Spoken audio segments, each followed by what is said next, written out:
everybody. Welcome, fellow patriots. Welcome, fellow deplorables. Welcome again to this Conservative Commandos radio show. I'm Sharron Engel, coming to you from the studios of the Conservative Commandos radio network with a shout out to our listeners in Jacksonville, Tampa, and the Villages, Florida, Las Vegas and Reno, Nevada, Macon, Georgia, Lancaster and Pittsburgh, Pennsylvania, Boulder and Colorado Springs, Colorado, Milwaukee, Wisconsin, Long Beach, California, Arlington, Virginia, and Washington, D.C. And we can be seen on the AUN TV network in Northern California. As our producer, Rick Trader, says, we are everywhere. We are everywhere. My co-host today is Melissa Isaak. Melissa, welcome to the Conservative Commandos radio show. Oh, thank you, Sharron. It's always good to be here, and I'm excited for today's interviews. And how are you doing? I'm doing fine. You know, I am always looking out there in the news for something not so related to the coronavirus, I guess, but it's hard to find anything that's not related. Here's a good one, though. We have a Democrat lawyer, and I don't know if you know this guy. His name is Marc Elias. He's a Hillary Clinton presidential campaign attorney, and he's now suing our state because our Secretary of State has declared that our primary on June 9th will be an all mail-in ballot. Now, we've never had that. We don't have vote by mail in our state. We really don't have much provision made for that. We do have an absentee ballot, and of course our military votes by mail because they're all stationed everywhere in the world, and so they get their ballots hopefully first, and they come in first so that they're on the top of the stack when those ballots are counted on the eve of the election, when after the polls are closed. But these guys, they're amazing, Melissa. First, they're saying they don't like it that we're limiting one in-person voting to one polling place per county. They want that to be multiple places in the county. Now, the whole point of mail-in ballot is to keep people from interacting. It's keep that social distance. So, you know, that they only had one open, I thought was, kind of stretching it a bit. So I'm just amazed that was one of their big problems. They have others, though. They have 4 little things that they think are just, can't live with this. And let's see, here they are. I have so many papers here. The second one is mailing ballots only to active voters.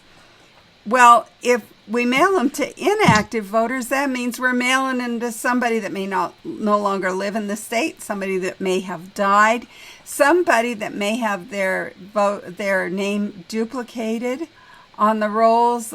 Just all kinds of things make people inactive, but they want them mailed to those inactive voters. The third thing he said is we don't like it that we have this voter assistance ban. And, of course, that, again, is the idea that if you need assistance with your ballot, certainly there's somebody in your home that can assist you, or they can have someone visit your home. But the idea is not to have everybody rally around a voter and assist them because, of course, social distancing, right? That's why we have this mail-in ballot.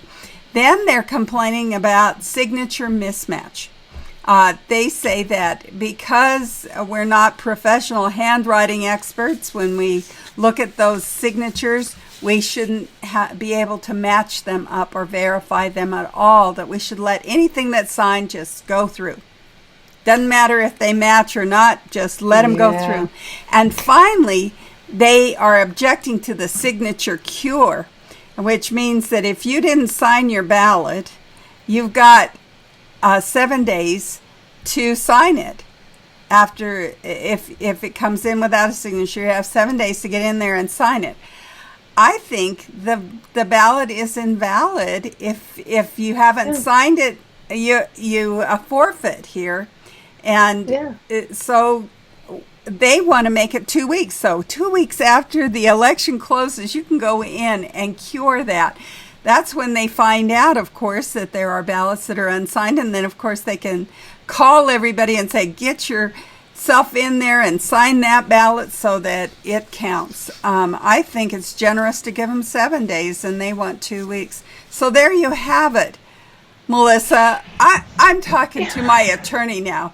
Come on, these guys, this is sort of over the top for me. Well, and from a common sense perspective, let's go back to the signatures not matching, and let's go back to you're not on the voter rolls.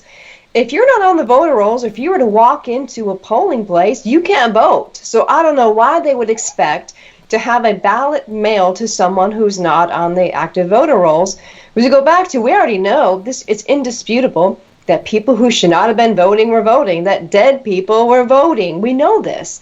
So how do they? I don't understand the reasoning behind, no, we want the inactive voters to get a ballot. What reason would you want an inactive voter to get a ballot other than maybe someone else would execute that ballot or use that ballot? Well, let's go back to the banks, right?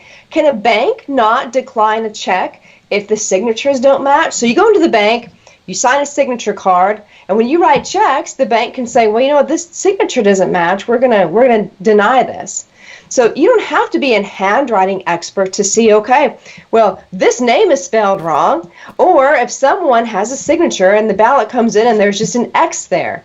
So no, I mean, I'm not sure. We need to go above and beyond to make sure that the people who are voting are the people who say they are voting, right, that we have to verify, because I believe, in my opinion, elections have been stolen because of voter fraud. I think we know there's voter fraud on both sides. Neither party can deny that.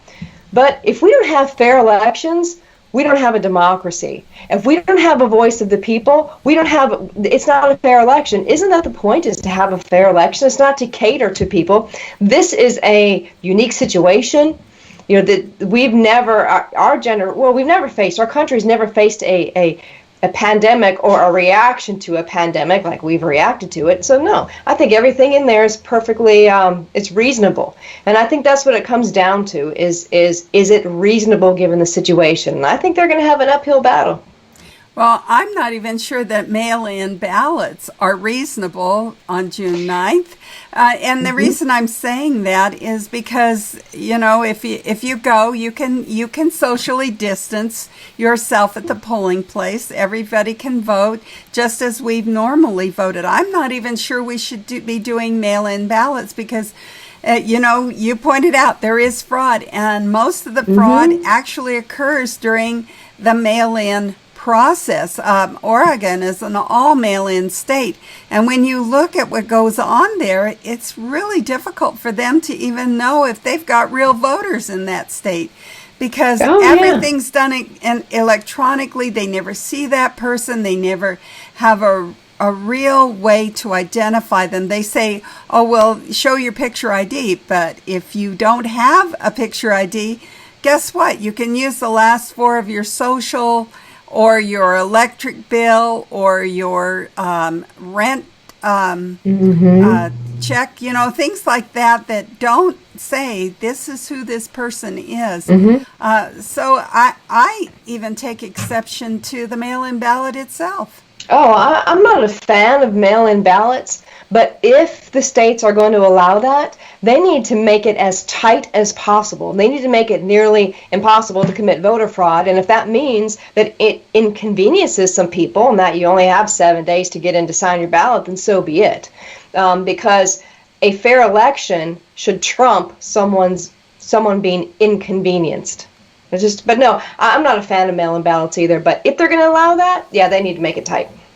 Well, and it looks like that's what they're going to allow. I think our Secretary of State is looking at perhaps another lawsuit even on that point, that we shouldn't be having mail-in ballots at all.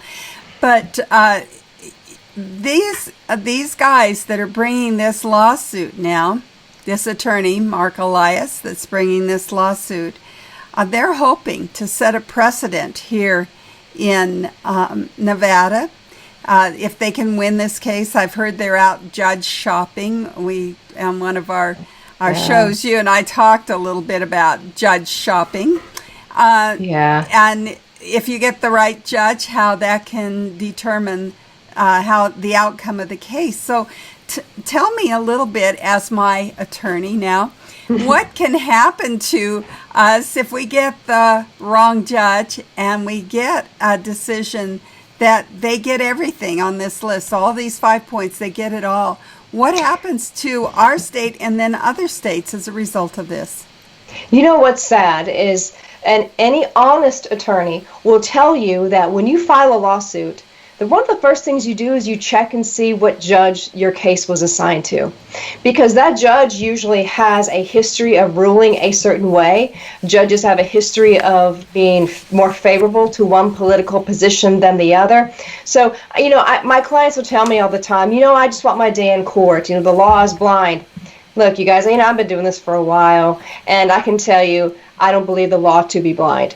So, a lot of people will try to forum shop. They'll try to file cases in a certain district because this district has more Democrat judges than Republicans, or this district has more Republican judges than Democrats. It happens, and that's the first thing you look at. If someone brings me a lawsuit, one of the first things I do is I look and see who the judge is on the case, and that sort of dictates how you present your case going forward. So, if we have this lawsuit is filed, and it's assigned to a judge who's very favorable to the political views of the petitioner, then there's a very good probability that that petitioner is going to get everything they want. And then we have the risk of voter fraud. We have the risk of the people's voices and people's votes not being heard. And that's it. That's a huge issue. It goes back to, if our country is going to survive as the republic that it is, then the voices of the people have to rule the day, and not the voices people speaking from the grave, as we all know that happens. So, for justice to be blind, we have to, the judges have to be impartial and neutral, and it's simply not the case. Well, with that, we have to go to a short break. We are coming to you from the Conservative Commandos Radio Network studios and around the world on the internet with TalkStream Live, iHeartRadio, TuneIn, Net Talk America, and AM/FM 24/7. We'll be right back after these messages, and Melissa will tell you who our guests are today.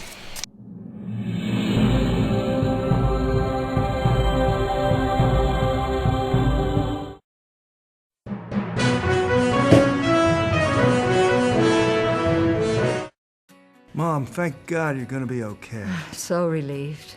But you both should know when my time comes, I have a final expense policy with Senior Care USA. Is Senior Care USA the life insurance policy that helps loved ones pay for funeral expenses and other debts? Bill and I called to get more information. Yes, and there's an immediate payout of up to $50,000. If you're over 50, call Senior Care USA now to learn more about final expense insurance plans. There's no medical exam, even if you have a pre-existing condition like I do. But when I called, the quote was free, and there was no pressure. I found out that policies start for as little as 35 cents a day. Rates will never increase and coverage won't decrease. I'm going to call today. Ask about the free prescription discount card. Oh, I'm so glad you'll be taken care of. Call 1-800-822-7419. That's 1-800-822-7419. But is it? It's really just the beginning, right? Have you written a book and want it published but don't know where to start? You're not alone. Page Publishing cuts through the confusion that most new authors face, like copyright protection, barcodes, printing, and digital uploading. We will get your book into bookstores now. We guide you through the publishing maze and help you distribute and sell your work in hard copy and ebook formats. That's right. We will digitize and place your book for sale on Amazon, Apple iBooks, and Google, offering it to millions. Don't waste another minute. Most publishers won't even look at new author submissions, but we're different. We review your book and provide you feedback in about a week. If we decide to publish your book, your work ends and ours begins. From copy editing and proofing to typesetting and book cover art, our team gets you into bookstores fast. Call 1-877-461-5033. Does your current bathroom need to be updated immediately? Introducing One Day Bath and Shower Remodeling, the complete and hassle-free way to get the new bathroom of your dreams in as little as 1 day and for as little as $199 a month. Yes, the experts at One Day Bath and Shower Remodeling will come to you anywhere in the country and show you all the customized options. Now you can have a brand new bathroom in as little as 1 day. Large or small bathrooms, if you want a new bathtub or shower installed, we can do it in as little as 1 day. And if you call right now, you can save $750 off your remodel. We make it easy by offering you financing as low as $199 per month. So for as little as $199 a month, you can finally have the bathroom of your dreams. Call now to schedule your free in-home consultation. Welcome back, listeners, to the Conservative Commandos radio show. I'm Sharron Angle. My co-host is Melissa Isaacs.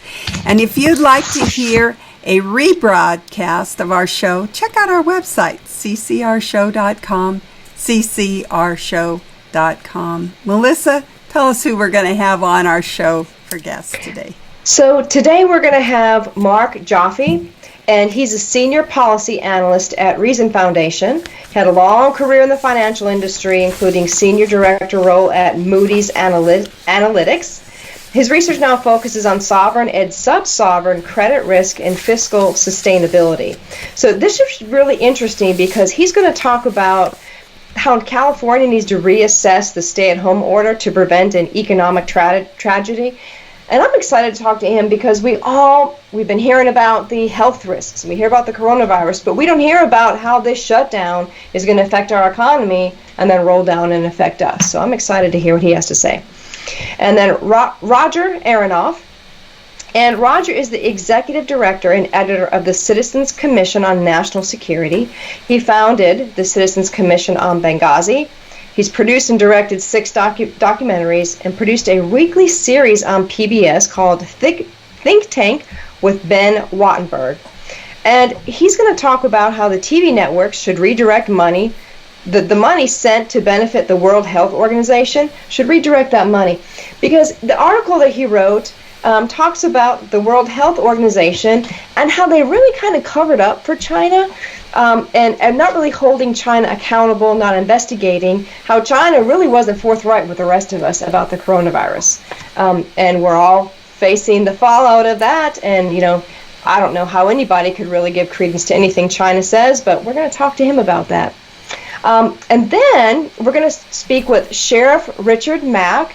And Sheriff Mack, as sheriff, he sued the Clinton administration for the Brady bill, which really gutted the Second Amendment. And he is one of a few sheriffs nationwide who probably all knew that this law gutted the Second Amendment, but he was one of 7 sheriffs that actually stood up, sued the Clinton administration, and won. So, all these law enforcement officers, all these sheriffs, they raise their right hand, they swear to defend and protect the Constitution, but then when push came to shove, out of countless thousands of sheriffs there are in the United States, 7 stepped up. So I'm excited to talk to him about that, and then what he thinks about these coronavirus shutdowns and quarantines. Well, I have another Nevada-centric story here. About the shutdown. We have one of those overreaching governors who has shut everything down and is saying that we're at 0 now. Our plan starts at 0. I don't know of any plan that starts with 0. Usually you have a plan that starts with 1. This is what we're going to do first. But no, ours is starting at 0, he says. And he's just not sure how who's going to come out first as we come online with our businesses coming up. But it's interesting, the Wynn Resorts CEO Matt Maddox, so this is Steve Wynn Resorts in Las Vegas, put out a 23-page report describing steps that he can take to reemerge with the devastating economic crisis here and the lockdown. So he's saying this is the plan. We're going to do this to get the casino back online. That's going to be interesting to me. Las Vegas is just one big crowd. Always. Mm-hmm. So I don't know what you think. Is there a way that you can open up businesses like that and go within these guidelines? I mean, 23 pages. That sounds like a lot of rules and regulations for people that are just coming to have a good time. Well, that is a lot of rules and regulations, and in 23 pages, I'm sure there's the people who really want to go to the Wynn. They might figure it out. They might figure out a way. But I think a better question is, so what rights does the states have and the government have to tell him that you can't be open? So, there's a lot of business owners, small business owners. I think initially everybody said, okay, we're gonna take a step back. We're gonna make sure this thing is okay. But for how long can the government really step in and tell Mr. Wynn what to do, or how his customers, his patrons, have to conduct themselves while in his in his establishments? So people who want to begin, I'm going to use AOC's word, patroning him again, which, by the way, that's not a word, but I'll quote AOC there. I can't believe she's one of our representatives. But so if people want to say, you know what, I'm healthy, I'm taking precautions, I'm taking provisions, and how long can the government really put this restriction on me? And they go into his establishment. I'm sure he's reached out to counsel, and I'm sure he's ready for whatever might fall his way. But I think that we all need to be asking that question, is how long can the government really tell me I have to stay in my house and I cannot go to a movie and I can't stand 4 feet away from my neighbor? So it'll be interesting to watch that play out. Well, I'm wondering how long the people will stand for it as well, Melissa, Isaac. Mm-hmm. There's this. We're responsible citizens. We should be able to make these choices for ourselves. And I guess the government will be able to do this to us as long as we allow it, as long as we'll stand for it. I have to say, I'm really happy to see people protesting this, because our rights are in jeopardy now. And we've had several guests on over the past few weeks talking about what we're losing during this coronavirus epidemic or pandemic, however you want to classify it. Many states, it's just a variety of ways that they're reacting. Sweden has not closed down their economy at all. They've just said to their citizens, if you feel at risk, stay home. And they've let business go on as usual. And they're actually having some really good results from the way that they have decided to go forward with this. So I think it again comes down to how long will we stand for this. We do need to take a break and get on with our first guest. We're coming to you from the Conservative Commandos Radio Network studios and around the world on the internet with TalkStream Live, iHeartRadio, TuneIn, Net Talk America. It used to be American Political Radio, Net Talk America, and AM FM 24/7. We'll be right back with our first guest after these messages.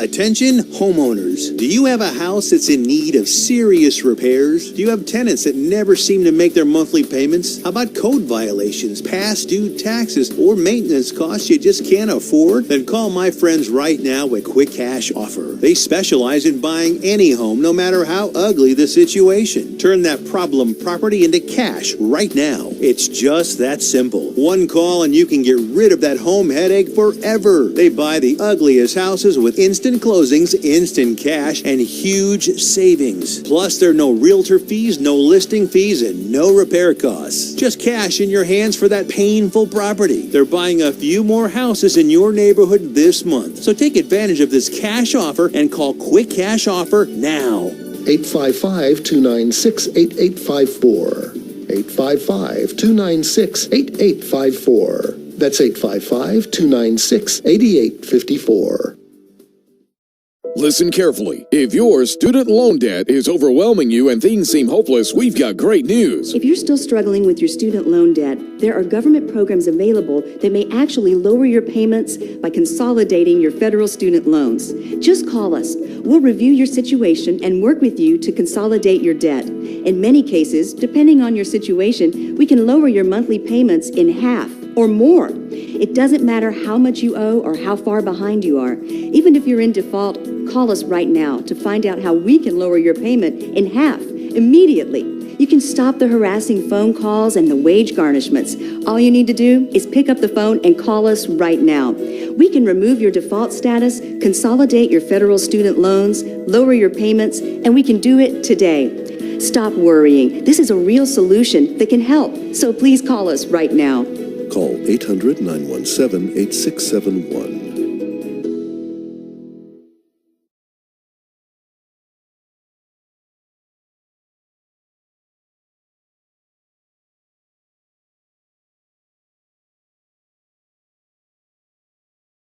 Are you over the age of 50? Want peace of mind and financial security for your family?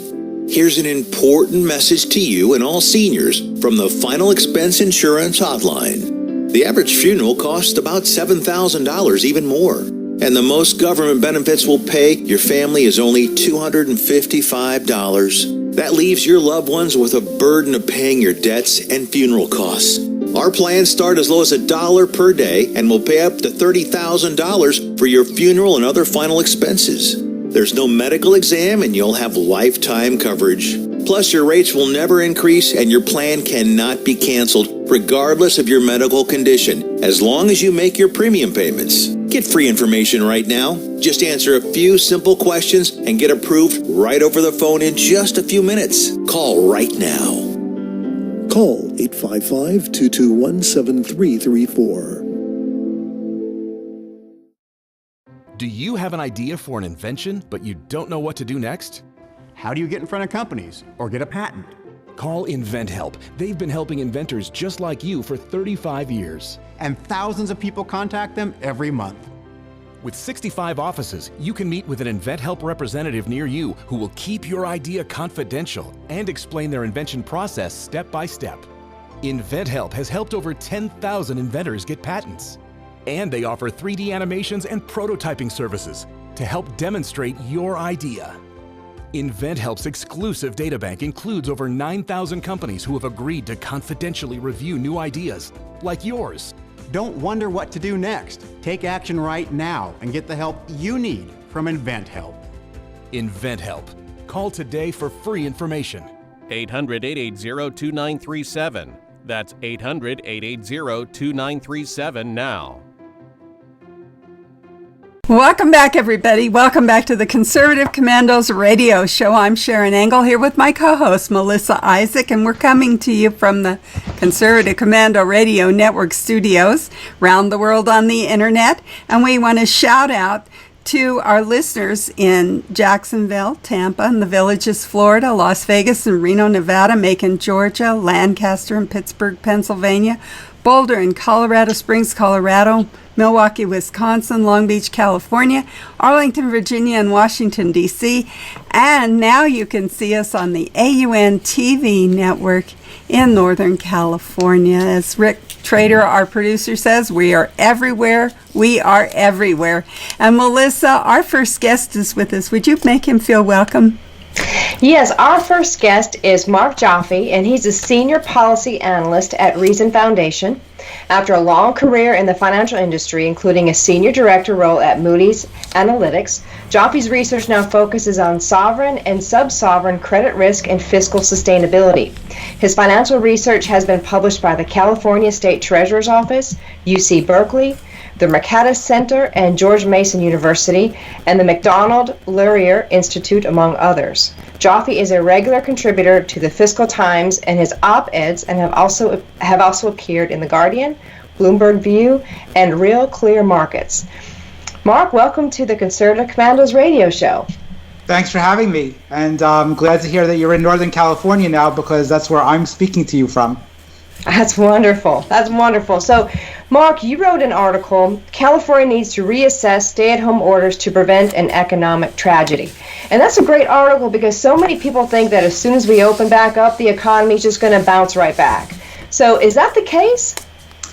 Unfortunately not, and I wish it was. The problem now is going to be, even if tomorrow Governor Newsom followed my advice and opened the economy back up, people are still going to be afraid to go to restaurants and movie theaters and so forth. So it's going to take a while, and it's really important that the government liberalize things so that we can start the healing process, because it is going to take a while. Absolutely. Now, in your article, it said that California needs to reassess the stay-at-home orders to prevent an economic tragedy. Tell us about that article. Well, I basically argue that California is doing two things really wrong. One is they're not giving the complete story in terms of the statistics. So, for example, we don't know how many of the people who have died are less than 50 and how many of them are over 50. We don't. If you look at what Sweden does, for example, and I think Sweden, not usually a country that we normally associate with conservative or libertarian principles, but I think they've done a really good job in the sense that they provided a lot of public information. Their dashboard shows by 10-year age bucket how many people have died. New York City, which is struggling a lot more than California or other Western states, reports not only the number of people that died by age category, but also the number of people that are hospitalized by age category. So people can get a much better idea of what their risk is based on their age, their sex, whether they have other underlying conditions. These are all kinds of things that New York and Sweden report that California doesn't do such a good job of reporting. So one is that, and then second, given the fact that very few people under 50, and especially under 50 with no underlying health conditions, are dying or being hospitalized from this, we should really release them from the lockdown as soon as possible.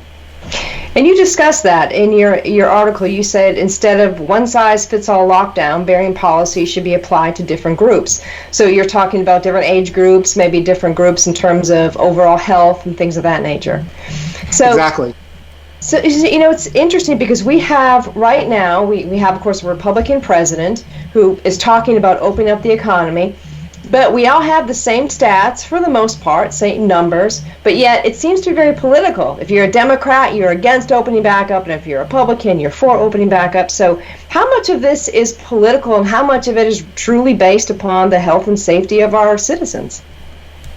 Well, you know, I think it's a mixture. I do think that there's been some desire on the part of some Democratic elected officials to want to use this to make President Trump look bad.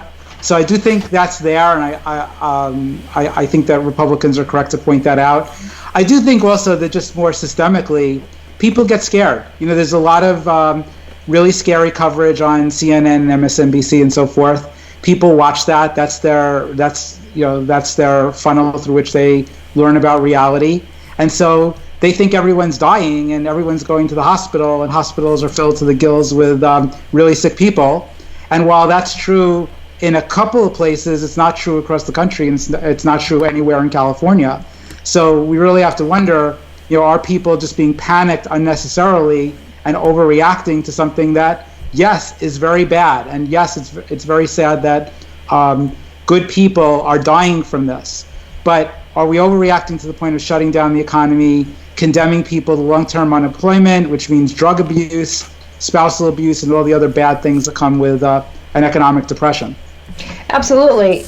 I'm glad you brought that up because it seems to be like we're focused on the citizens' physical health, but we're not focusing on the health of our economy. So you touched on it briefly, but tell us what do we risk? What are the dangers of a collapsed economy?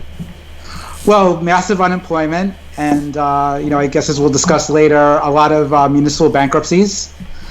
So those are sort of the more economic and number kinds of problems. But there's sort of the personal psychological problem. Most people want to feel useful, and they want to feel that they're contributing to society. And when they lose the opportunity to work, they no longer have that connection. So policies that would allow the unemployment rate to go up to 15, 20, 25, or maybe even 30% are really cruel, and they really need to be reconsidered. Absolutely. Well, and then, we have people, of course, their jobs is what feeds their family, pays their mortgages, but also provides their medical insurance.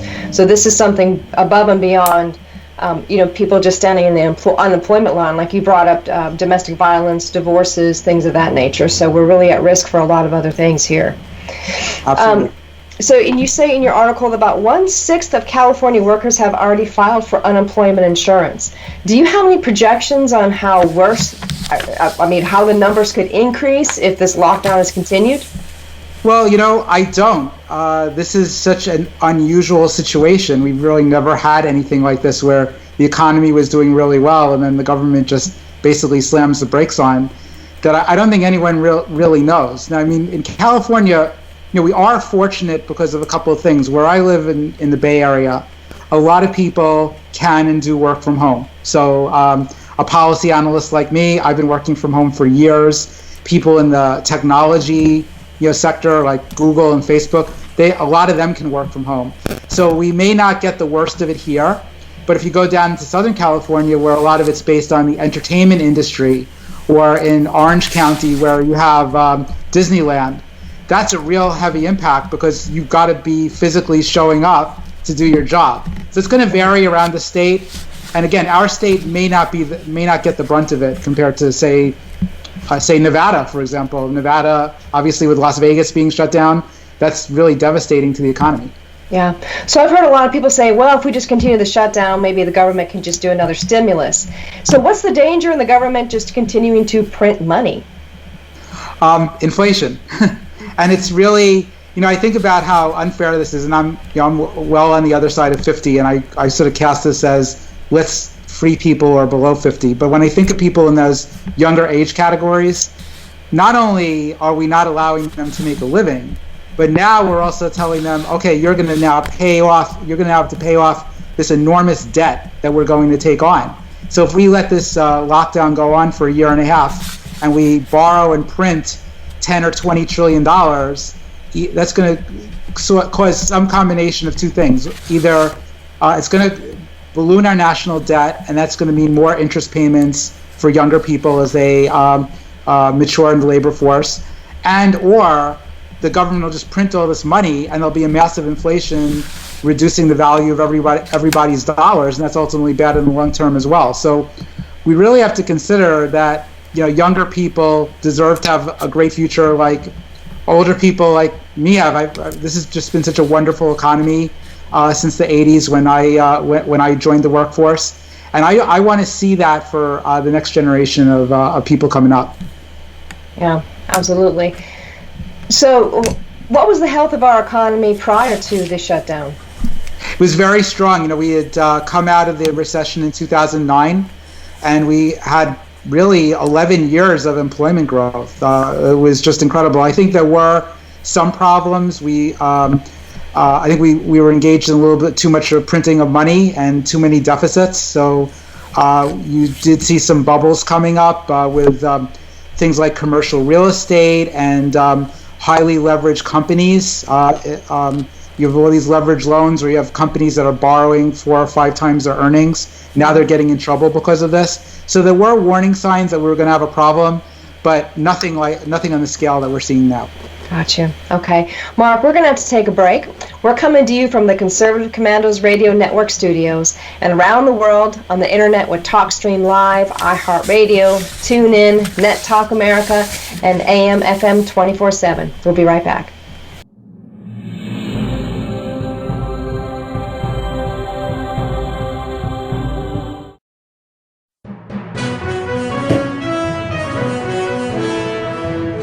Are you a veteran and are you a homeowner? Then think Streamline. and maybe save yourself a few $100s every month on your mortgage. A VA Streamline Refinance. It's called a rate reduction loan because mortgage interest reduction is exactly what it does. It's just for veterans, and it lowers your mortgage rate so you can save on mortgage payments every month, every year. That's a lot of money saved. And it's so easy to qualify. You don't need pay stubs, a W-2, or bank statements. You don't need a home appraisal. It's fast and easy to apply. And mortgage interest rates are very low right now. So a VA Streamline Refinance makes it super easy and super affordable to take advantage of this opportunity and really cut your monthly mortgage payments. Veteran and homeowner? Call us to find out more. 888-893-7491. 888-893-7491.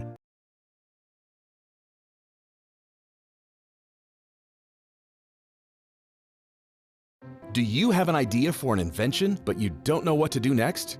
How do you get in front of companies or get a patent? Call InventHelp. They've been helping inventors just like you for 35 years. And thousands of people contact them every month. With 65 offices, you can meet with an InventHelp representative near you who will keep your idea confidential and explain their invention process step by step. InventHelp has helped over 10,000 inventors get patents. And they offer 3D animations and prototyping services to help demonstrate your idea. InventHelp's exclusive databank includes over 9,000 companies who have agreed to confidentially review new ideas, like yours. Don't wonder what to do next. Take action right now and get the help you need from InventHelp. InventHelp. Call today for free information. 800-880-2937. That's 800-880-2937 now. Is your credit card debt driving you batty? We're going up!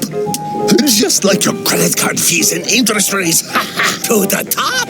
With those sky-high payments! You can't forget about your debt. Always fear, the debt suckers are here! Are your payments sucking the life out of you? Just one call to Consolidated Credit can get the debt suckers off your back. Consolidated Credit will lower your interest rates, consolidate your bills into one easy payment, and get you out of debt fast. Call Consolidated Credit and get your life back. Call 1-800-201-8213. 1-800-201-8213. That's 1-800-201-8213. 1-800-201-8213. When debt is a problem, Consolidated Credit is the solution. Because debt sucks! Attention Viagra and Cialis users. Are prescription drugstore prices too costly? Get 50 generic pills for only $99. That's right, 50 100 milligram generic Viagra for only $99. Our products have the same active ingredients as the brand name products. Money back guaranteed if you're 100% not satisfied. Get 50 generic pills for only $99. Order now and call the number on your screen. Have your credit card ready. Welcome back, everyone. Welcome back to the Conservative Commandos radio show. I'm Sharron Engel. I'm here with my co-host, Melissa Isaak. And if you'd like to hear a rebroadcast of our show today, check out our website, ccrshow.com, ccrshow.com. We've been talking with Marc Joffe, who is a senior policy analyst at the Reason Foundation, about an article that he wrote, California needs to reassess stay-at-home orders to prevent an economic tragedy. Now, I want to talk to you about these stay-at-home orders. You're a policy analyst. What kind of a policy is that? I heard a suggestion from my president that we might want to stay home. If we were in some categories that were at risk, we might want to do some social distancing. We might want to even close our businesses, but it was just a suggestion. Now, my governor in Nevada has mandated these things, and I know that that's what Gavin Newsom has done in California, and several other states have followed suit. So let's talk about that policy. How does that work with a free nation where people are expected to take responsibility for their own actions and assess their own risks and make their own decisions on what they're going to do about it? Yeah, well, Sharron, I normally talk in terms of costs and benefits, but there is a moral dimension to this as well, and a constitutional dimension. The First Amendment guarantees freedom of religion and freedom of assembly. The government does not have the power to stop people from assembling in church to pray on Sunday, and they don't have the power to stop, you and me from getting together in a public space and choosing how to take our own precautions. And it's very alarming that the government has just arrogated all of this power onto itself. One thing that I've been watching is the increasing trend towards protesting. And I've noticed now that the California government has now said that they're not going to give any more permits to people protesting at the state capitol in Sacramento because the protest on Monday didn't have enough social distancing. So first of all, they're making a decision on behalf of other protest groups that may have better social distancing practices. And second, the Constitution, again, doesn't have a social distancing carve out to freedom of assembly. It is a blanket mandate. We have to have freedom of assembly, full stop. Well, in the way I read my rights, one of my inalienable rights is the pursuit of happiness. And as you and Melissa were talking, having a job and being able to provide for your family and just working in general is a pursuit of happiness. That's an inalienable right. So what if businesses just as a whole said, we're done with this. We're opening up. We're going to let people make their own decisions about whether they're going to go out or not. What would happen to them if they defied these stay-at-home orders?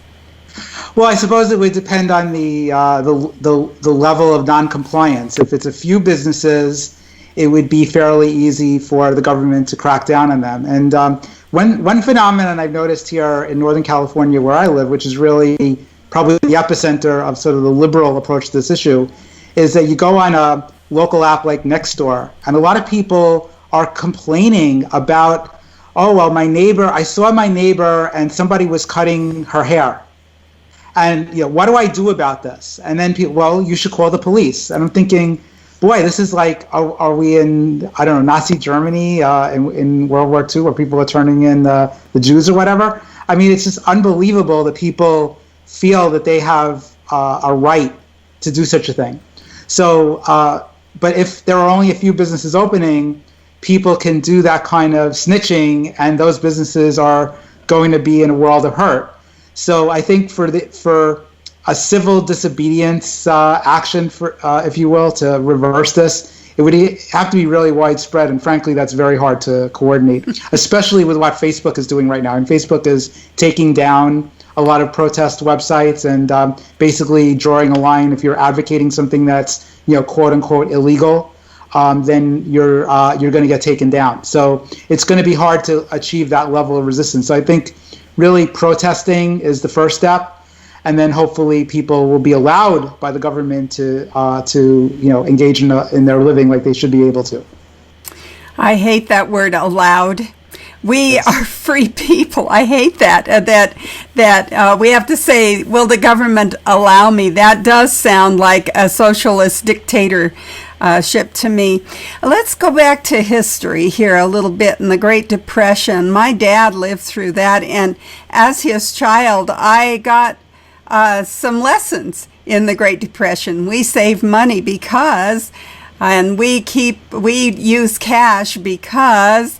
And there was just some rules, because if you weren't pretty much self-sustaining and a Great Depression happened again, you would be in a world of hurt. So talk about how this compares to the Great Depression. Was my father right? Should we be exercising some of those things that he was teaching us? Yeah, you do learn a lot of personal responsibility when things are going badly. And as we discussed in the last segment, we've had an incredible economy for most of the last 4 decades, since Ronald Reagan came to power, really. So a lot of us just don't have that muscle memory of having to live in difficult times. But we have to develop that now, and we have to learn how to deal with the fact that, yes, there's a virus circulating among us, and we're going to have to be more careful. But I have a lot of faith in in human potential and individual responsibility and cooperation. And I think we can get there without big government telling us what to do. Now, have you analyzed the numbers? I want to know, how do the numbers compare with the Great Depression and what we're experiencing now? You know, we're talking about 15% unemployment. Talk a little bit about the numbers. How do they compare? Well, I believe that in the Great Depression, we hit a top of 25% unemployment. You did have a higher labor force participation at that time. For people who don't know that technical term, that means the number of people who are available to work and not sort of staying outside of the workforce. So it's really easy to see how we're going to get to the same number of non-working adults, or the same percentage of non-working adults as we had during the Depression, and that is pretty scary. Hopefully, though, it'll be temporary. Oh, from your lips to God's ears. We talked a little bit in the first segment about healthcare. And I was listening to a doctor in California talk about what's happening to the healthcare industry, that people are afraid to go to the emergency rooms because they think they're crowded and full of virus. They're afraid to call their doctor for fear he'll send them to an emergency room. The doctors who make their living not on emergency room or COVID-19, but on what are classified as elective surgeries, are not doing those. So they're having difficulty keeping their small business afloat. So talk a little bit about just that whole industry, because we think, oh, well, they're all at work, but they're not, are they? Definitely, hospital utilization rates in many parts of the country, including California, are very low right now. And when people hear elective surgery, they think of like a tummy tuck or a facelift or something like that. But a lot of elective surgeries are to proactively deal with medical problems that could eventually become fatal. So the fact that people are restrained from having these kind of procedures actually ultimately endangers their safety. Well, we could go on and talk about these things with you, Marc, but unfortunately our time is up and we have to go to a break. But Marc Joffe, would you please tell us how we can friend you, follow you, read your articles, get connected with you? Thanks very much, Sharron. I'm at reason.org. You can find my commentaries there, and reach out to me at marc.joffe@reason.org if you'd like. Well, thank you so much for being our guest here on Conservative Commandos radio show. Take care, and God bless. Thanks for having me. And we are coming to you from the Conservative Commandos Radio Network studios and around the world on the internet with TalkStream Live, iHeartRadio, TuneIn, Net Talk America, AM, FM, 24/7. And of course, you can watch us on the AUN TV network in Northern California. I'm Sharron Angle. I'm here with my co-host, Melissa Isaak, and we'll be right back with our next guest, Todd Wood, who's going to talk to us about the Pentagon doesn't want to admit it, but this is war. Talk about that after these messages.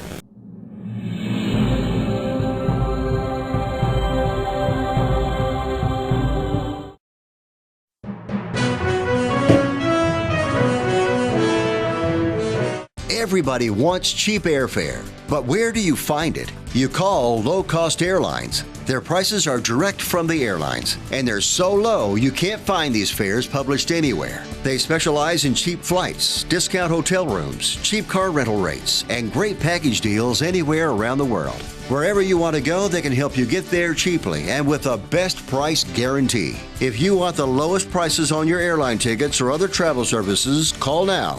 That's right, call. That's the only way to get these rates. Experts are standing by 24/7 to get you the cheapest airfare and hotel rates available. So don't wait. Call right now for the lowest travel prices anywhere and for great last-minute travel deals too.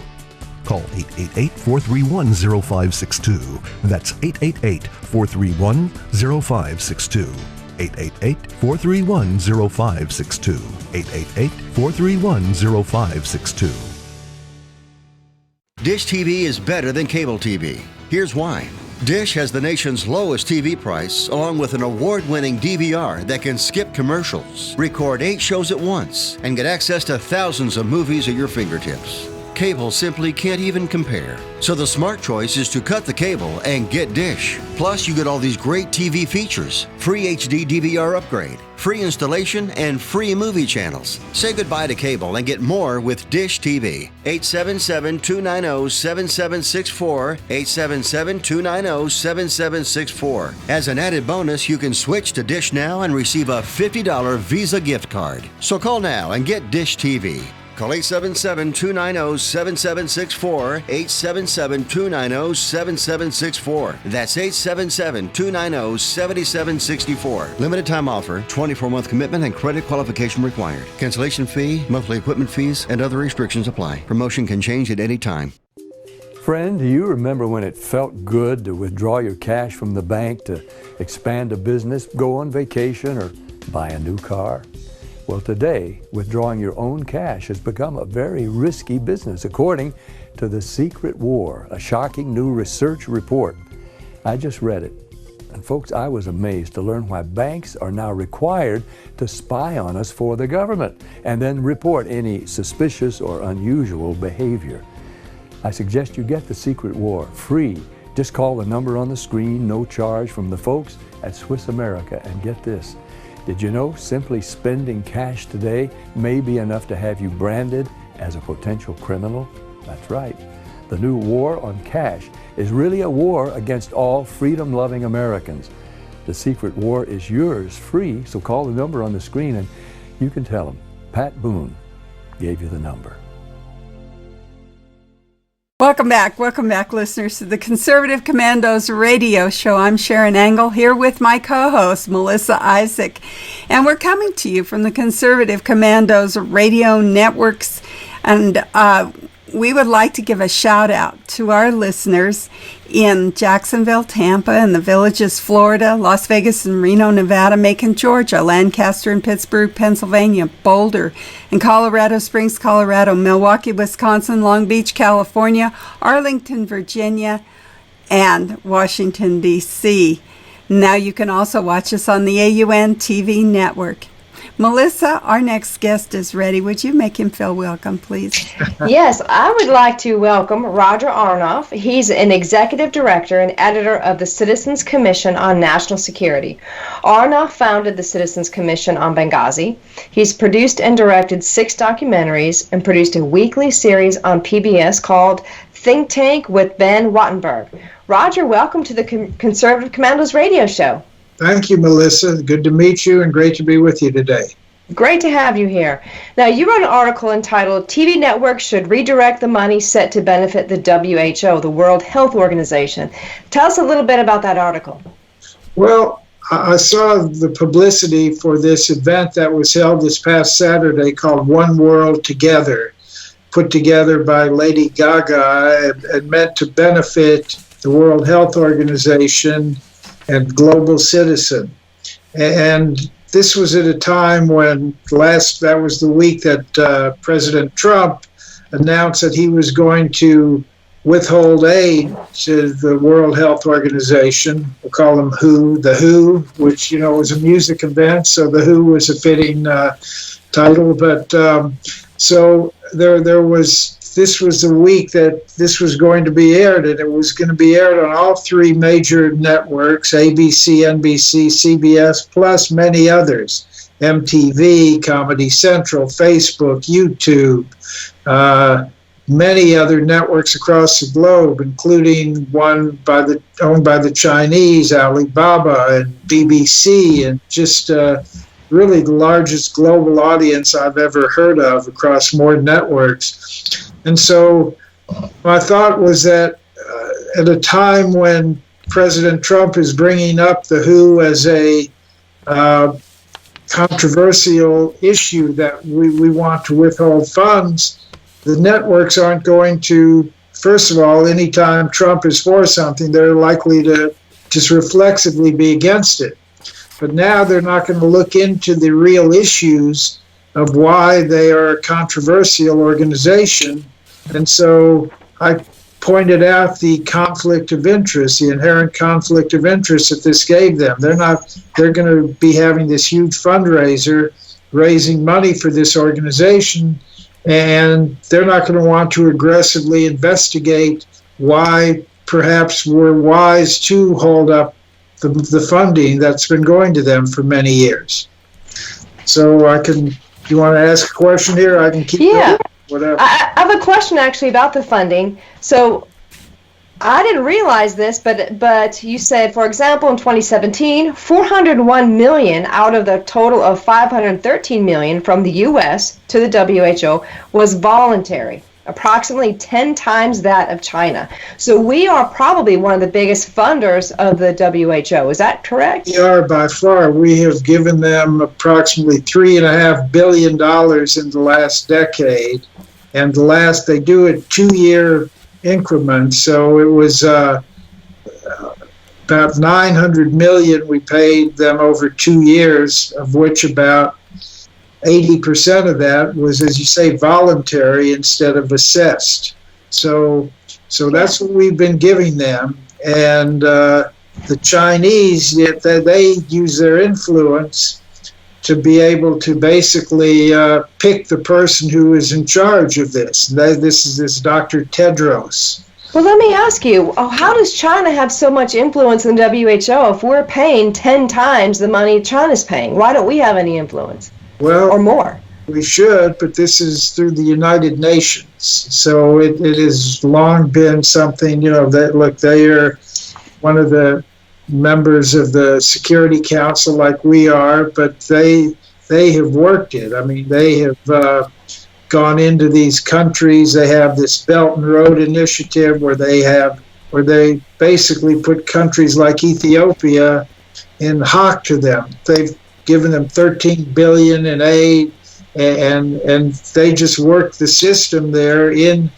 Look, I mean, one of the things I point out about World Health Organization is one of the reasons, and I didn't see really anyone else reporting on this, but last year they had an event where they pulled together a vote of 96-11 to cite Israel, and Israel was the only country they cited as being someone that was violating the health care rights of the Palestinians. In other words, when 20 million people in Yemen have no health care, and you have Syria, and you have all these situations in Iran, they single out Israel, and Israel is the one that, look, even when they go after the people in Gaza, for instance, they make their hospitals available to them and bring them in. This is what got Brigitte Gabriel many years ago to decide, hey, Israel is a great nation, and, my people have been really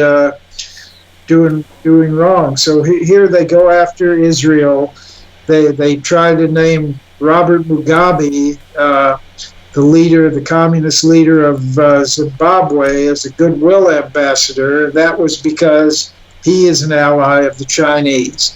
So the U.S., particularly under Obama, backed off of our global responsibility. I think you've seen since Trump came in there, first with Nikki Haley, we took a much stronger position, and we're not going to be just walked over anymore like we were all those years when Samantha Power was sitting there in that position. And so it's all these things that they've done, plus their extravagant travel spending that they do, more so than what they spent on malaria, AIDS, tuberculosis combined. They spent on travel. They pay $1,000 a night, hotel suites. This was reported. I linked to an article by NBC, but it was 3 years ago. They will be putting that article up there today. Yeah. Yep. So Trump's decision to pull the U.S. funding was pending an investigation. You say is justified on both their recent record of covering for China's role in the COVID-19 pandemic. You referenced that. So for the people who don't know, what do you think China's role is, or what evidence is there of China covering up, covering for China rather, the WHO covering for China? So So I'm, as you say, Executive Director of the Citizens Commission on National Security. I would like people to go to our website, ccnationalsecurity.org. That's CC for Citizens Commission, nationalsecurity.org. One of our members is Claire Lopez, who I'm sure your audience is familiar with, and she just wrote a piece this week that's up there called Made in China. It makes a very strong case that this came probably from the Wuhan Institute of Virology that they have, and that there's a lot of evidence, their own scientific literature, that they work with these viruses and they're combining different viruses, and whether this got out, snuck out of their lab, or it is part of their biological chemical warfare strategy, which they definitely have one. We don't take a position on that. We also have another person that's part of our that did the original article on our thing, Lawrence Sellen, and he's another great piece that makes a strong case that this was created in the labs, and then they covered it up. I mean, from the start, they did that with the help of the World Health Organization. Taiwan, who of course watches China more closely than anyone else, reported very early on that this pneumonia-like disease, this virus, was getting around, and it was human-to-human transmission. This was part of the problem, is that the World Health Organization, bragged about China's transparency and claimed that there was not likely any human-to-human transmission that came from bats or something. But, the evidence does not really point to that. Gotcha. Okay. All right. We're here talking with Roger Aronoff, and we're going to have to take a break. We're coming to you from the Conservative Commandos Radio Network studios and around the world on the internet with TalkStream Live, iHeartRadio, TuneIn, Net Talk America, and AM/FM 24/7. And we'll be right back.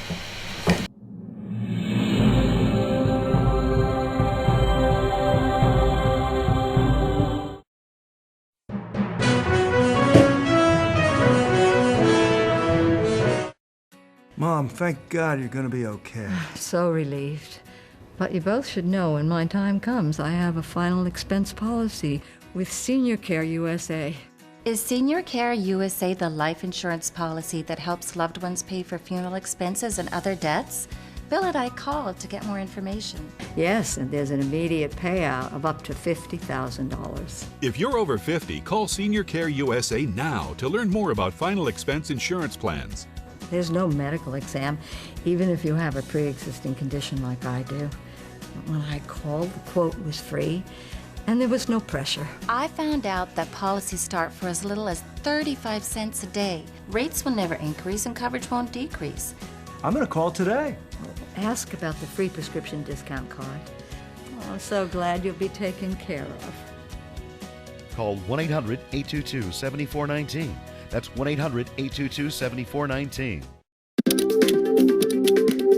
But is it? It's really just the beginning, right? Have you written a book and want it published but don't know where to start? You're not alone. Page publishing cuts through the confusion that most new authors face, like copyright protection, barcodes, printing, and digital uploading.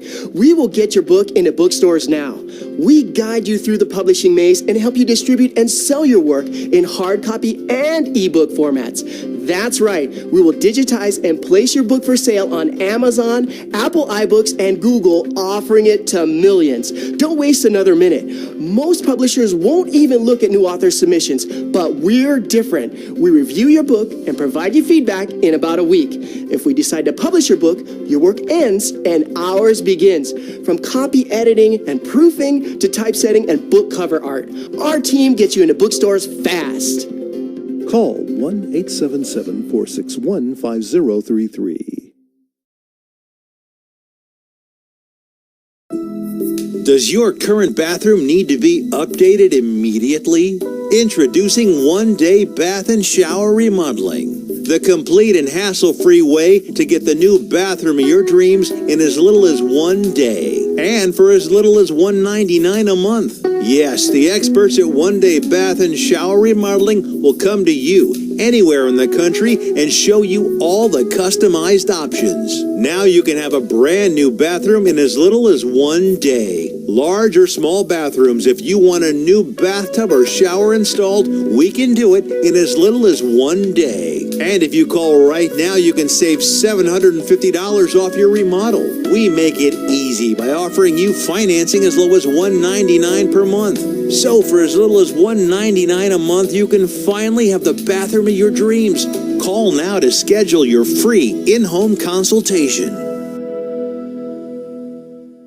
Welcome back, listeners, to the Conservative Commandos radio show. I'm Sharron Engel with my co-host, Melissa Isaak. And if you'd like to hear a rebroadcast of our show, check out our websites, ccrshow.com, ccrshow.com. We're talking with our longtime friend, Roger Aronoff, from Citizens Council for National Security, about the WHO. And their complicity, I think, with the media. How much of those billions of dollars that the that the United States is giving to the World Health Organization are actually going into the pockets of our media? Well, I don't know about that. I don't know that they're going into the pot, but this event raised over $100 million. It had over 21 million viewers in the U.S. alone. Again, it was seen in 180 countries, and I'm sure it brought in a lot more than that, because there were a number of corporate donors that gave a lot as well. But the thing is that this event tended to, I would say, whitewash the group, and make them appear like this is a just pure humanitarian group that does good things, rather than suggesting that they have responsibility for this. There was a report in a British from a British university that said that if they would have made it clear from the beginning, and when they clearly knew that this was human-to-human transmission. And first of all, between the time that they knew this existed and before they shut down Wuhan, 5 million people left Wuhan, and many went to Italy. They go to work, and many came to the U.S. And so this, before they did anything, they knew it at that point, and we know that from their own literature. Plus, they have whistleblowers that came out and tried to report all this, and some of them were just censored or disappeared or even died. Some of the doctors and people who were trying to warn of this. And yet the World Health Organization was complicit in China's lies and covering up. And this estimate from this, I think it was, the University of Southampton, said that 95% of the deaths worldwide could have been prevented if they had been transparent from the start.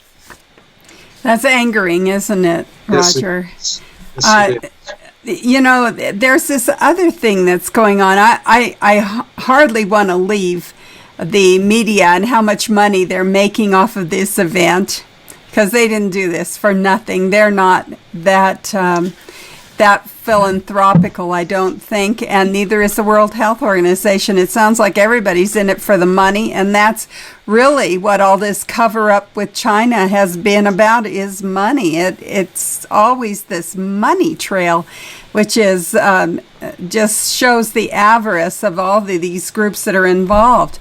But a part of that cover-up, now the World Health Organization thinks we should all stay closed down, but China's open for business, aren't they? That's right. I mean, but not as much as we think. Apparently, there was someone on Fox today I saw who was a professor, and he's married to a woman from Wuhan. He goes there, and he's at the university, and he said the city is really maybe only 20% open. He said it's not It's not like it's completely lifted there. So the bottom line, though, is they have no transparency, and they don't they kicked out 3 Wall Street Journal reporters who were trying to get to the truth about this story. So, they still act like communists. They censor the news. They don't want anything bad going out, but it's really backfired on them. I mean, they could have gotten a lot of credit if they would have been transparent about this from the start. But now everybody, and it's just not just Fox News and conservative organizations that are going out after them. I point out how the Nation magazine blasts them because, they looked at what Taiwan came out with, and it was ignored by the World Health Organization because China doesn't want anyone to recognize or acknowledge that Taiwan even exists as a country. So that was shut down. So you have all of this, and look, there's also, you say money, but there's a strong political agenda too. One of the things that I point out is that the media was complicit in trying to bring Trump down through the Russia hoax, then the Ukraine hoax, and now this, and that's another thing. They say Trump said this was a hoax. He never talked about the virus being a hoax, just that how the media is using this as a way to get at him. It's like a third shot at the apple for them.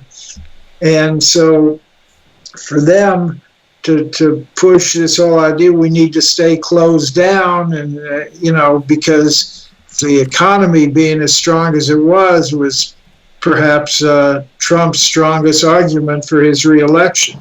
Yeah. If they can show that, look at the unemployment rate now, and so we don't know what the situation is going to be come October, November, but Trump is pushing hard for everybody to reopen. He first made this sort of mistake. He said, I have total control, which he doesn't, but he backed off that, and he said, it's up to the states, up to the governors to decide.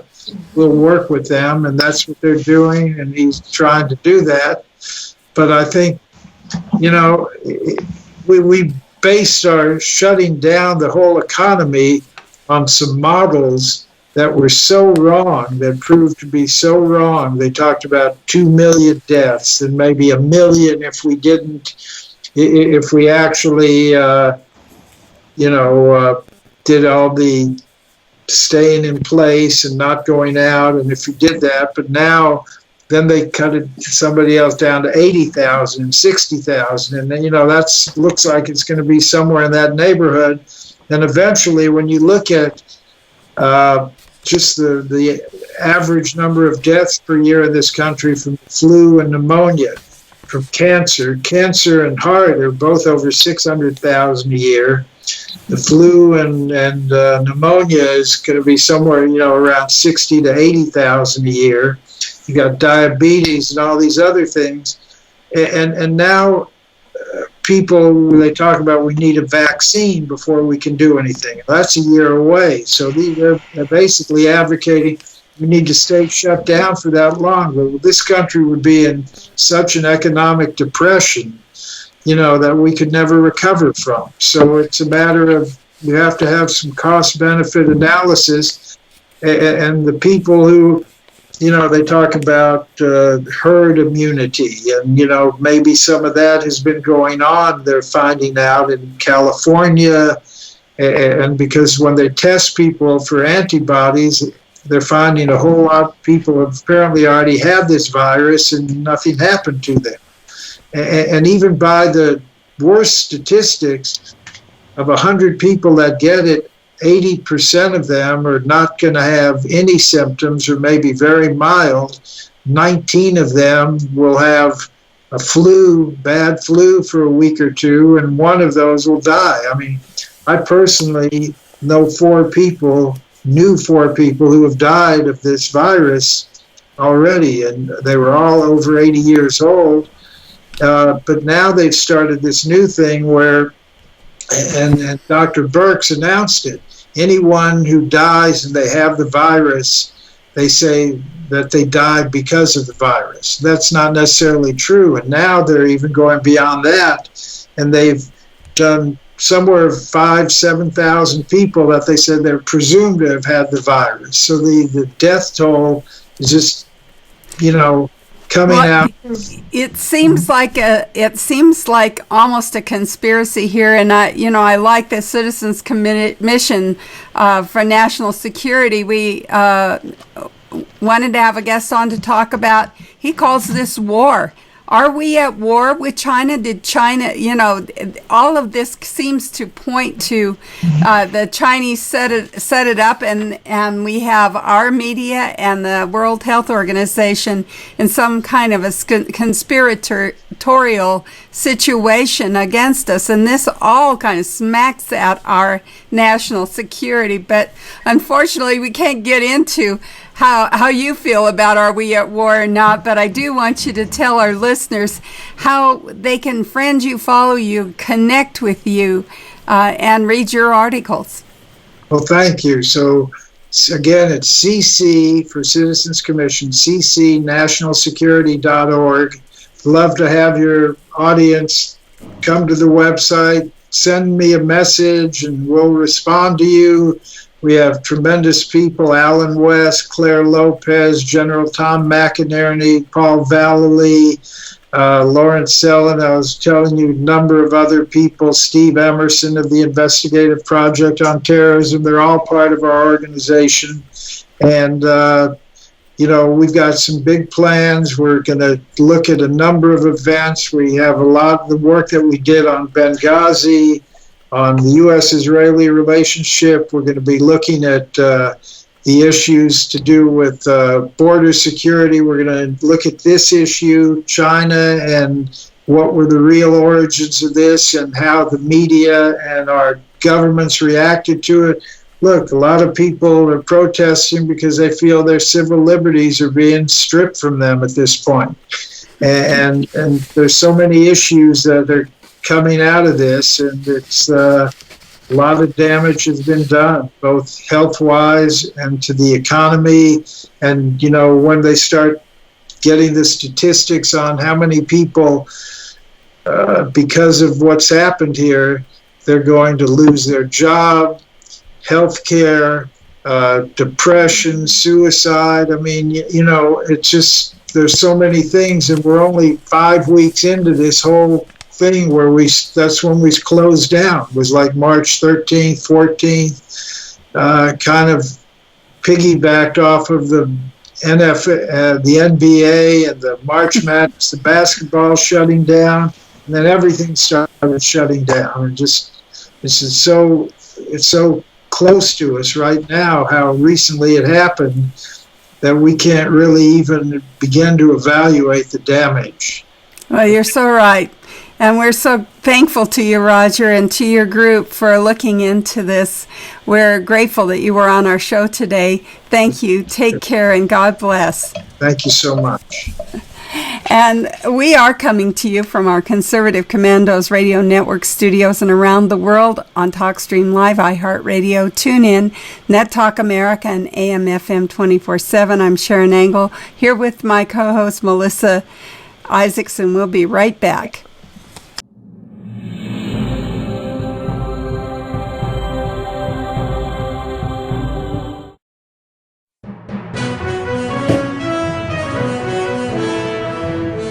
Attention homeowners, do you have a house that's in need of serious repairs? Do you have tenants that never seem to make their monthly payments? How about code violations, past due taxes, or maintenance costs you just can't afford? Then call my friends right now at Quick Cash Offer. They specialize in buying any home, no matter how ugly the situation. Turn that problem property into cash right now. It's just that simple. One call and you can get rid of that home headache forever. They buy the ugliest houses with instant closings, instant cash, and huge savings. Plus, there are no realtor fees, no listing fees, and no repair costs. Just cash in your hands for that painful property. They're buying a few more houses in your neighborhood this month. So take advantage of this cash offer and call Quick Cash Offer now. 855-296-8854. 855-296-8854. That's 855-296-8854.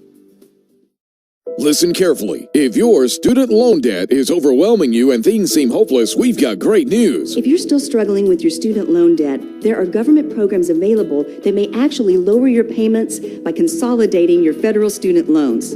Just call us. We'll review your situation and work with you to consolidate your debt. In many cases, depending on your situation, we can lower your monthly payments in half or more. It doesn't matter how much you owe or how far behind you are. Even if you're in default, call us right now to find out how we can lower your payment in half immediately.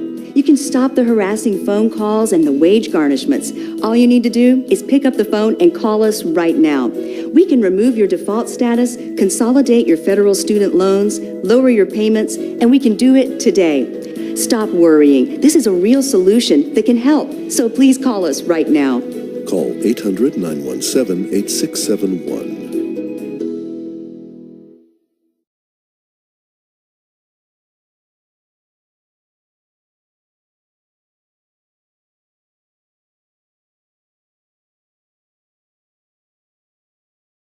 Are you over the age of 50? Want peace of mind and financial security for your family?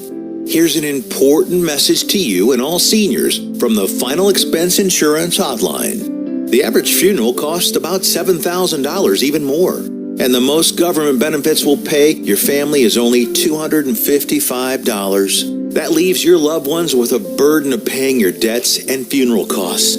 Our plans start as low as $1 per day and will pay up to $30,000 for your funeral and other final expenses.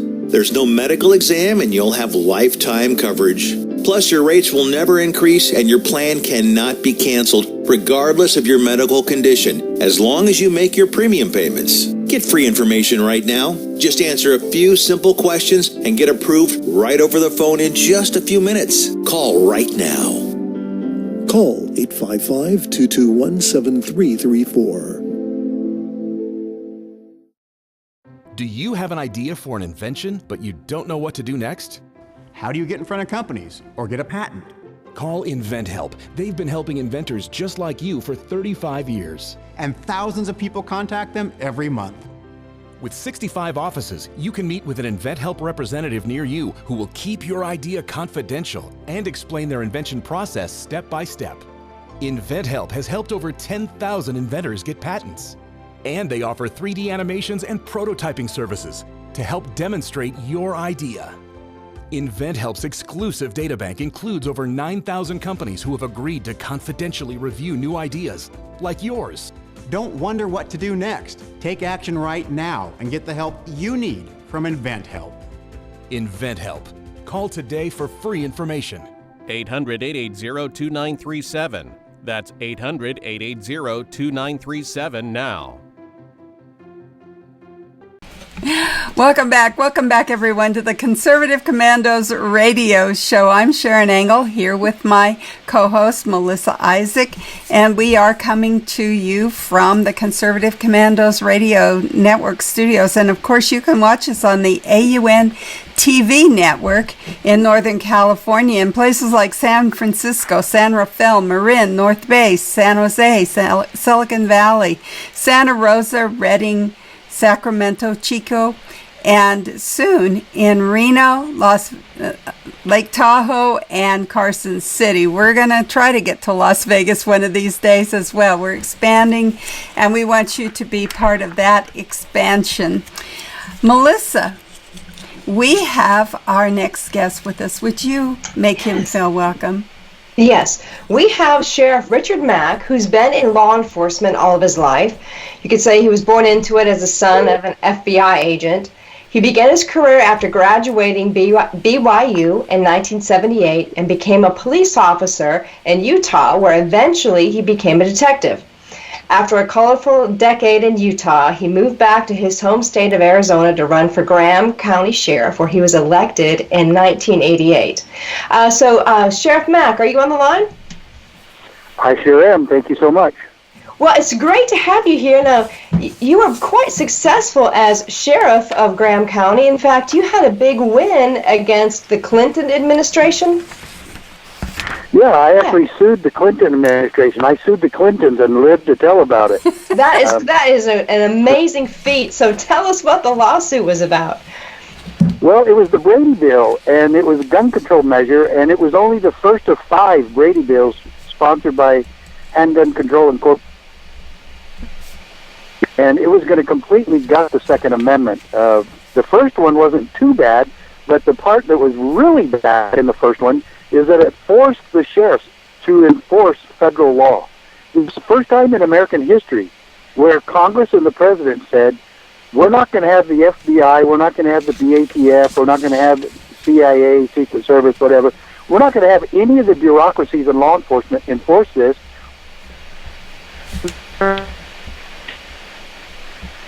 I think both of you know pretty well that the sheriff doesn't work for the federal government, and the federal government cannot tell us what to do because we are elected officials.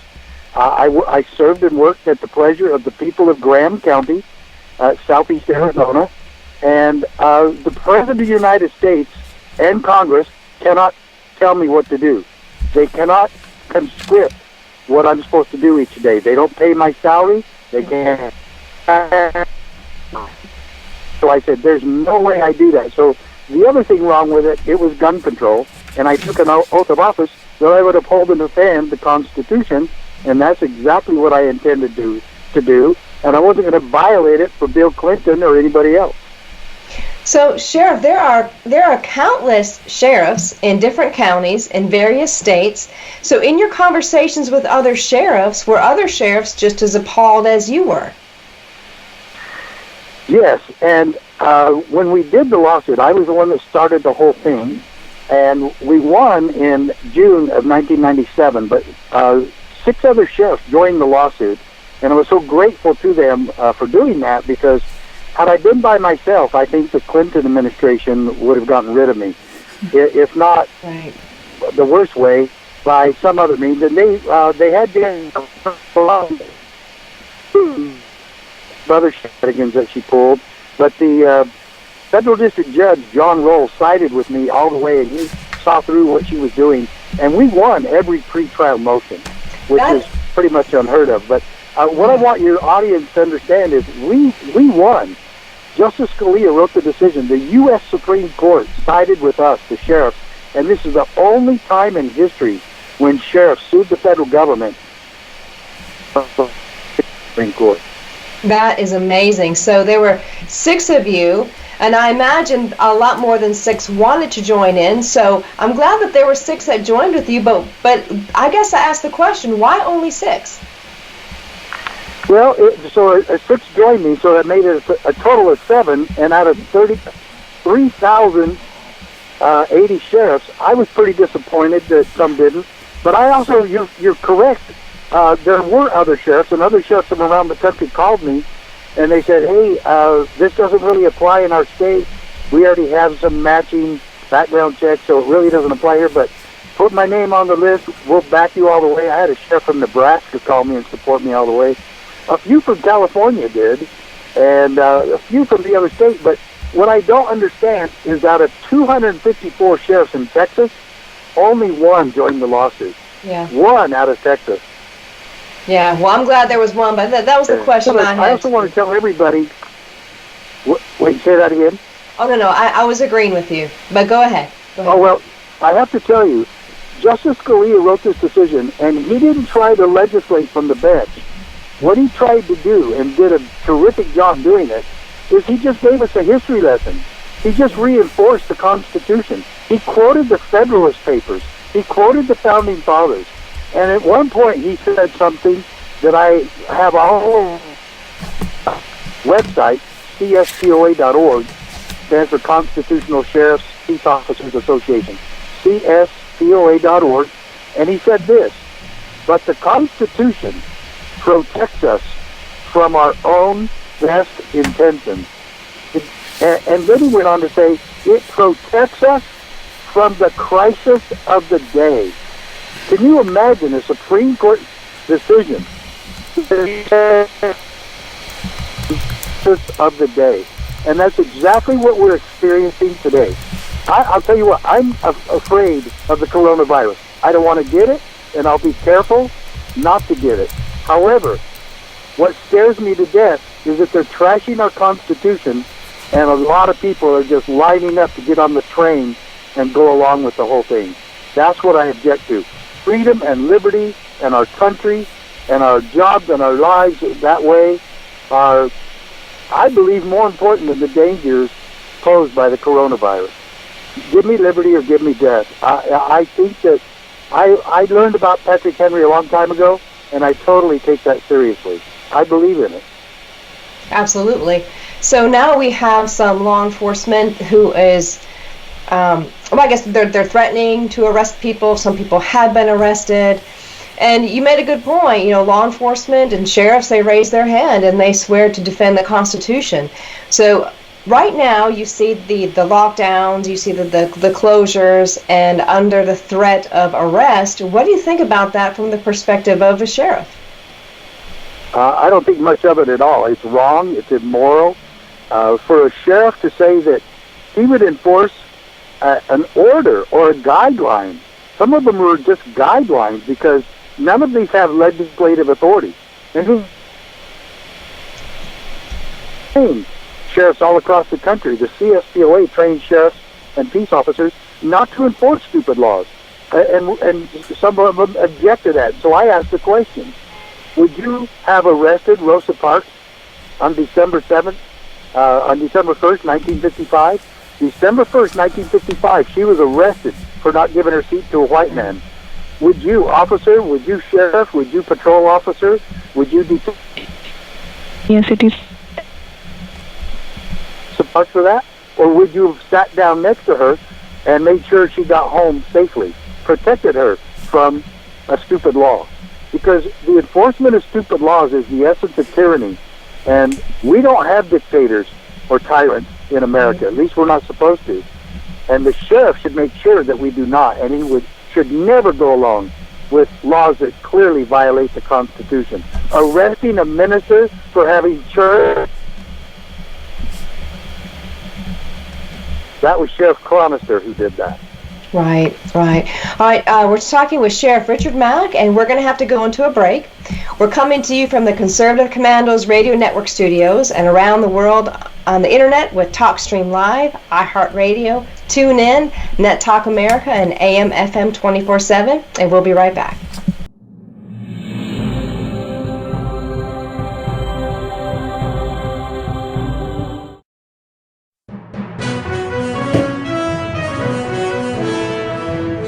Are you a veteran and are you a homeowner? Then think Streamline and maybe save yourself a few $100s every month on your mortgage. A VA Streamline refinance. It's called a rate reduction loan because mortgage interest reduction is exactly what it does. It's just for veterans and it lowers your mortgage rate so you can save on mortgage payments every month, every year. That's a lot of money saved. And it's so easy to qualify. You don't need pay stubs, a W-2, or bank statements. You don't need a home appraisal. It's fast and easy to apply. And mortgage interest rates are very low right now. So a VA Streamline refinance makes it super easy and super affordable to take advantage of this opportunity and really cut your monthly mortgage payments. Veteran and homeowner? Call us to find out more. 888-893-7491. 888-893-7491.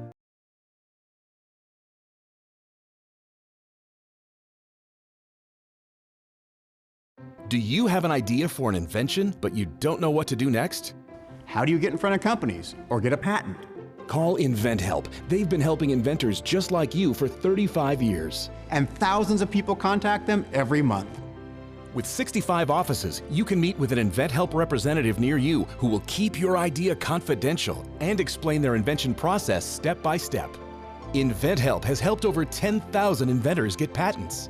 And they offer 3D animations and prototyping services to help demonstrate your idea. InventHelp's exclusive databank includes over 9,000 companies who have agreed to confidentially review new ideas, like yours. Don't wonder what to do next. Take action right now and get the help you need from InventHelp. InventHelp. Call today for free information. 800-880-2937. That's 800-880-2937 now. Is your credit card debt driving you batty? We're going up! Just like your credit card fees and interest rates. To the top! With those sky-high payments! You can't forget about your debt. Always fear! The debt suckers are here! Are your payments sucking the life out of you? Just one call to Consolidated Credit can get the debt suckers off your back. Consolidated Credit will lower your interest rates, consolidate your bills into one easy payment, and get you out of debt fast. Call Consolidated Credit and get your life back. Call 1-800-201-8213. 1-800-201-8213. That's 1-800-201-8213. 1-800-201-8213. When debt is the problem, Consolidated Credit is the solution. Because debt sucks! Attention Viagra and Cialis users. Are prescription drugstore prices too costly? Get 50 generic pills for only $99. That's right, 50 100 milligram generic Viagra for only $99. Our products have the same active ingredients as the brand name products. Money back guaranteed if you're 100% not satisfied. Get 50 generic pills for only $99. Order now and call the number on your screen. Have your credit card ready. Welcome back, listeners, to the Conservative Commandos radio show. I'm Sharron Angle here with my co-host, Melissa Isaak. And if you'd like to hear a rebroadcast of our show, check out our website, CCRshow.com, CCRshow.com. We've been talking with Sheriff Richard Mack about standing for liberty with other Americans against the quarantine of the Constitution. Sheriff Mack, I like that sentence, quarantine of the Constitution. I feel that way about especially the Bill of Rights, the First and Second Amendments. See, and you've been talking with Melissa about how that has happened to citizens. You also mentioned that you fought against the Clintons and are still alive to tell the tale. But the Supreme Court justice who determined your case is not alive to tell the tale. Do you have any thoughts about his death? It was ruled, I guess, as natural causes, but the fellow who ruled that didn't even see the body, and there was no autopsy. So, talk a little bit about Justice Scalia and well, that case. I've actually had two of the judges in this case that one got murdered.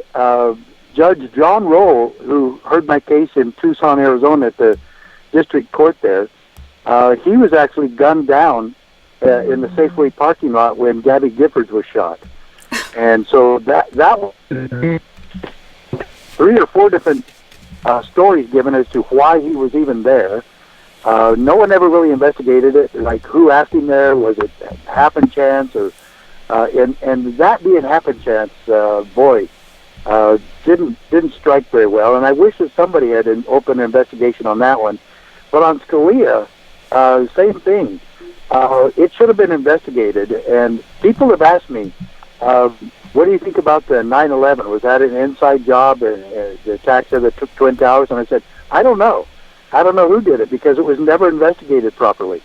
So that's the thing. I would like to see our federal agencies really conduct proper and thorough investigations, because the Oklahoma City bombing was never investigated properly, not thorough at all.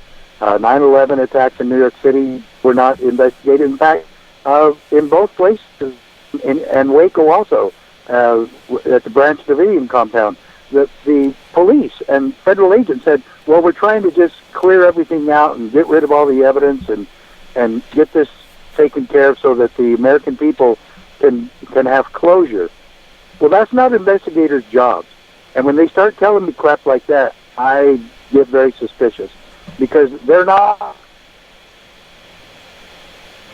clergy. They are the investigators, And that is what they should have done on Scalia's death, made sure that a Supreme Court justice who was that conservative and religious would have had a proper investigation, and that the death certificate would have been signed after an investigation. And I'm just suspicious of so many of these. And I really do not have an opinion as to what happened to him, but I do have an opinion about the investigation. And it wasn't done properly, and it should have been. Well, it's very interesting that both of the judges that were in your case, you not, but both of the judges and a sheriff are dead surrounding that case. It's just an amazing thing. I'd never heard those two facts put together that way. I was blamed for Gabrielle Gifford's the attack on her life by the sheriff of Pima County. He said that it was my words reflecting a quote that from an attorney in California who said that the Constitution had given us Second Amendment remedies for overreaching government, and he said it was that incited that fellow to do that. But perhaps there was something more underlying in all of that. Perhaps Gabrielle Giffords wasn't really the object of that attack. She just got caught in the crossfire instead of the other way around. As you kind of point out, there was this this sheriff that was there that shouldn't have been there, really. Or judge, was it the judge or the sheriff or both? It wasn't the sheriff. There was a deputy close by, but it wasn't close enough. And I'm not sure, it was not the Was it what kind of? but not close enough, I guess. But yeah, it was a very strange situation. A federal judge, should not be at a political rally for a congresswoman or anybody else, for that matter. Mm-hmm. But anyway, somebody said that he got invited, and that he went. The other story was he was just shopping on Sunday afternoon at the Safeway and came out and was at the wrong place at the wrong. Well, it's just speculation because he investigated it. And we see these investigations like the Mueller investigation, we kind of lose our confidence, don't we, in the Department of Justice? Well, we certainly lost it in the FBI. My dad was a retired FBI, and he would be turning over in his grave looking at the shenanigans and the politics that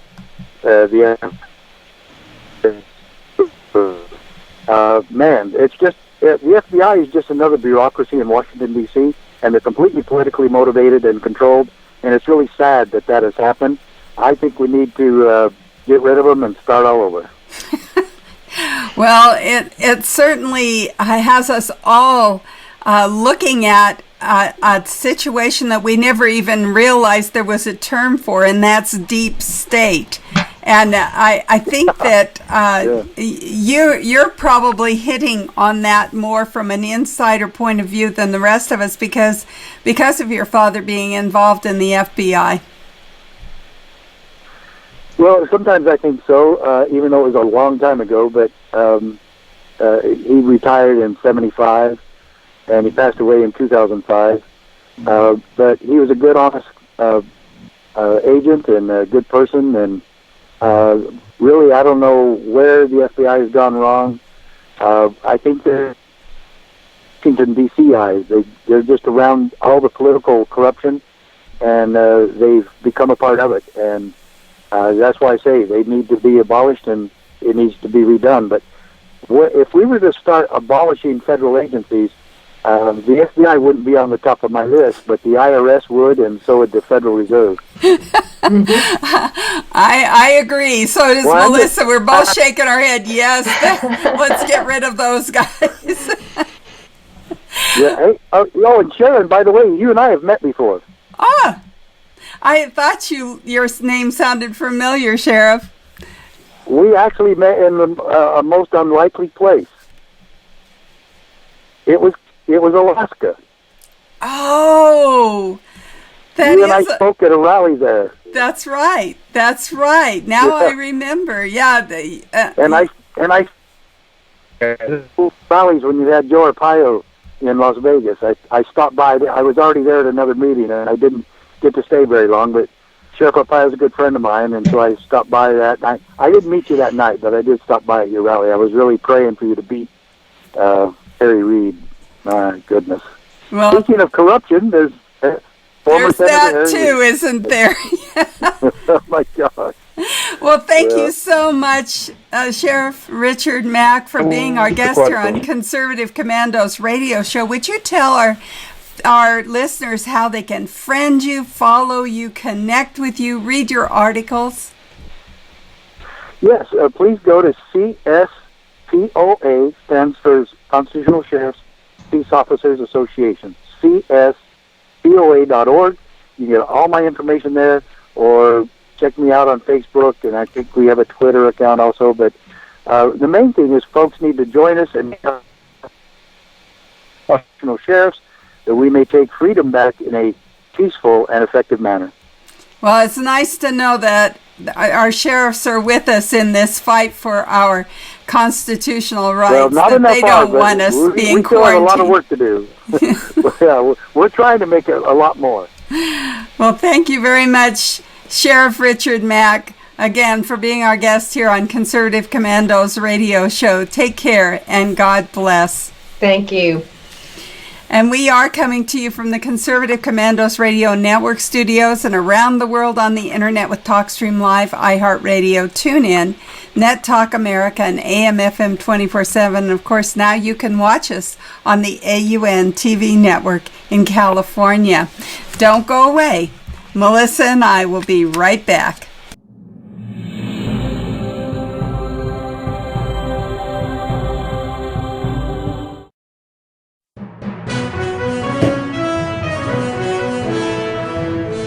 Everybody wants cheap airfare, but where do you find it? You call low-cost airlines. Their prices are direct from the airlines, and they're so low you can't find these fares published anywhere. They specialize in cheap flights, discount hotel rooms, cheap car rental rates, and great package deals anywhere around the world. Wherever you want to go, they can help you get there cheaply and with a best price guarantee. If you want the lowest prices on your airline tickets or other travel services, call now. That's right, call. That's the only way to get these rates. Experts are standing by 24/7 to get you the cheapest airfare and hotel rates available. So don't wait. Call right now for the lowest travel prices anywhere and for great last-minute travel deals too. Call 888-431-0562. That's 888-431-0562. 888-431-0562. 888-431-0562. Dish TV is better than cable TV. Here's why. Dish has the nation's lowest TV price, along with an award-winning DVR that can skip commercials, record 8 shows at once, and get access to thousands of movies at your fingertips. Cable simply can't even compare. So the smart choice is to cut the cable and get Dish. Plus, you get all these great TV features, free HD DVR upgrade, free installation, and free movie channels. Say goodbye to cable and get more with Dish TV. 877-290-7764, 877-290-7764. As an added bonus, you can switch to Dish now and receive a $50 Visa gift card. So call now and get Dish TV. Call 877-290-7764, 877-290-7764. That's 877-290-7764. Limited time offer, 24-month commitment and credit qualification required. Cancellation fee, monthly equipment fees, and other restrictions apply. Promotion can change at any time. Friend, do you remember when it felt good to withdraw your cash from the bank to expand a business, go on vacation, or buy a new car? Well, today, withdrawing your own cash has become a very risky business, according to The Secret War, a shocking new research report. I just read it. And folks, I was amazed to learn why banks are now required to spy on us for the government and then report any suspicious or unusual behavior. I suggest you get The Secret War free. Just call the number on the screen, no charge, from the folks at Swiss America, and get this. Did you know simply spending cash today may be enough to have you branded as a potential criminal? That's right. The new war on cash is really a war against all freedom-loving Americans. The Secret War is yours free, so call the number on the screen and you can tell them Pat Boone gave you the number. Welcome back, everybody, to the Conservative Commandos radio show. I'm Sharron Angle here with my co-host, Melissa Isaacs. Melissa, tell us how our friends and our listeners can follow you. Well, I'm on Facebook. It's just Melissa Isaac, and I'm on Instagram, melissa.isaac, and that's where you can find me. And my business page is Isaac Law Firm, and so those are three best places to find me. And would you thank our guests, please? Yes, yeah. I'd like to thank Marc Joffe, and I'm really glad that Marc came on because he talked about reassessing the stay-at-home orders to prevent an economic tragedy, and I don't think we're talking about that enough. We're talking about the unemployment rates, and we're talking about small businesses closing. And, the stimulus checks, too, it's all great. People getting a stimulus check, they love that, but we're going to pay down the road. And if we don't pay down the road, our kids are going to pay down the road with inflation. So Marc did a really good job explaining that for us. And then Roger Aronoff. And Roger talked about the World Health Organization and how, we need to rein in the funds that we're giving to them. And one thing I didn't realize is that the United States is probably the top funder of the World Health Organization, but, we're giving a lot of voluntary discretionary money to them. To the tune of over $400 million. That is more than what, our country was assessed. So if we're going to be giving that much money and we're doing fundraisers to go to the World Health Organization, I would at least think that they need to hold the countries accountable. Right? And that's what Roger said too. We need to hold them accountable. They're not really properly investigating China. So it was a really, really good interview from Roger. And then, we spoke with Sheriff Richard Mack.